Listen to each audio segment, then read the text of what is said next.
Demi Allah ya, siapapun anak yang hari ini memperlakukan orang tuanya semacam itu, Allah akan kirimkan dan Allah akan cetak anaknya memiliki tabiat dan memiliki karakter persis sebagaimana dulu dia memperlakukan orang tuanya semacam itu.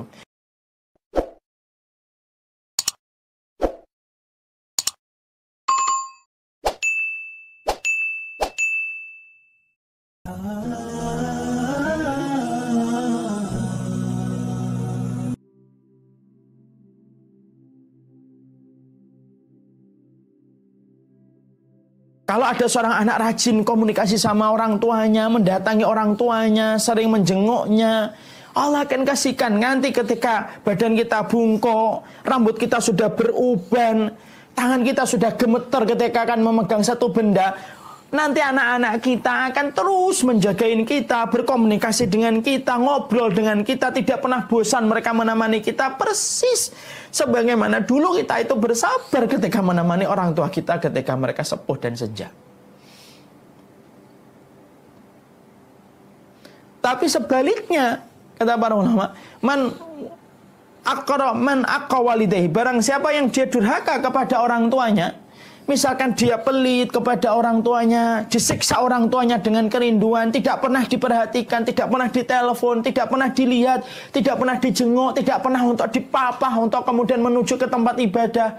Demi Allah ya, siapapun anak yang hari ini memperlakukan orang tuanya semacam itu, Allah akan kirimkan dan Allah akan cetak anaknya memiliki tabiat dan memiliki karakter persis sebagaimana dulu dia memperlakukan orang tuanya semacam itu. Kalau kita hari ini siksa orang tua kita dengan kerinduan, tidak kita telepon, tidak kita komunikasi, tidak pernah kita datang untuk menanyakan apa yang beliau inginkan, tidak apa-apa. Silakan aja kalau pengen kayak gitu. Tapi jangan kaget. Kalau pada satu waktu kemudian Allah akan kirimkan anak kepada kita yang dia tidak pernah nelpon kita, menyiksa kita dengan kerinduan ketika tidak pernah berkomunikasi dengan kita, membiarkan kita dan lain sebagainya, persis gitu. Cash dan kontan, persis sebagaimana dulu perlakuan kita kepada orang tua kita. Maka inilah yang menjadikan akhirnya kita ini, ya Allah, ya Rahman gitu. Orang tua itu nggak main-main. Orang tua itu min ausati babil jannah, kata Rasulullah. Ausat itu tengah, pintunya tengah surga, yang paling indah itu yang paling tengah. Dan itu adalah bagaimana kita mendapatkan keridhaan orang tua. Mungkin saya sering sampaikan di banyak kesempatan gitu. Ada sebuah kisah, ada seorang anak gitu. Ketika kisah ini disampaikan Syekh Quraifi gitu. Ada seorang anak yang kedapatan bapaknya itu bersama dengan dia gitu. Setelah meninggal ibunya, tinggal sama bapaknya. Dan bapaknya itu semakin sepuh, semakin renta gitu.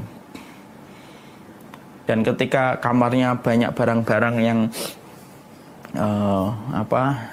rusak gitu, sang anak bukannya bersabar dengan kelemahan orang tua ketika memasuki usia senja dan usia sepuh. Maka sang anak itu tega berkata kepada bapaknya, "Pak, pindah ke depan ya Pak." Jadi di rumah itu ada kayak sebuah tempat gitu, yang sebenarnya itu gudang. Sang anak tega untuk memindahkan bapaknya ke gudang itu supaya rumahnya tampak bersih, rumahnya tampak rapi kalau tidak ada bapaknya. Sang bapak itu tahu bahwasanya itu sebenarnya gudang. Tapi sang bapak mengikuti saja kemauan sang anak. Orang tua itu kadang rela menggigit pahitnya empedu supaya sang anak itu merasakan nikmat dan gurihnya hati. Bapaknya pindah ke depan, maka gudang itu disulap menjadi kamar. Maka ternyata ketika bapaknya sudah di depan atau dipindah ke gudang itu, setelah disulap menjadi kamar, ternyata sang pembantu, sang khadimah pada rumah itu melaporkan kepada sang majikan, "Pak, sang kakek ini banyak barang-barang pecah Pak. Karena dia kalau jalan tidak dilihat gitu, karena penglihatannya semakin kabur gitu." Maka sang majikan itu bukannya dia bersabar hanya kehilangan piring dan kehilangan gelas yang sejatinya harganya tidak seberapa, tapi justru dia tega berkata kepada pembantunya, "Ya sudah, nanti ganti aja dengan gelas plastik." Dan ketika saat itu diganti dengan gelas plastik, piring plastik, supaya tidak banyak kerugiannya. Anak yang penuh perhitungan, tapi salah tempat ketika penuh perhitungan itu sama orang tua. Setelah itu akhirnya bapaknya meninggal dunia. Beberapa waktu kemudian sang anak atau majikan ini ingin berupaya mengembalikan fungsi kamarnya bapaknya menjadi gudang kembali. Pada waktu hari libur, sang anak atau sang majikan mencoba merapikan itu untuk menaruh barang-barang yang tidak dia pakai di tempat itu. Karena dialih fungsikan kamar menjadi gudang kembali.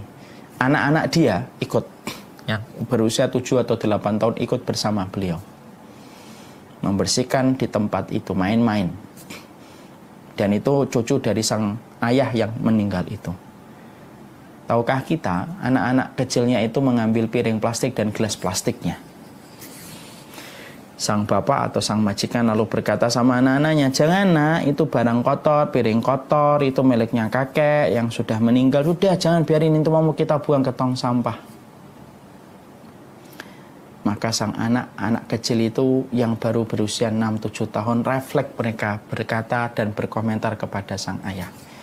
Jangan ayah, biarin aja ini piring plastiknya dan gelas plastiknya. Kami mau simpan, saya mau cuci.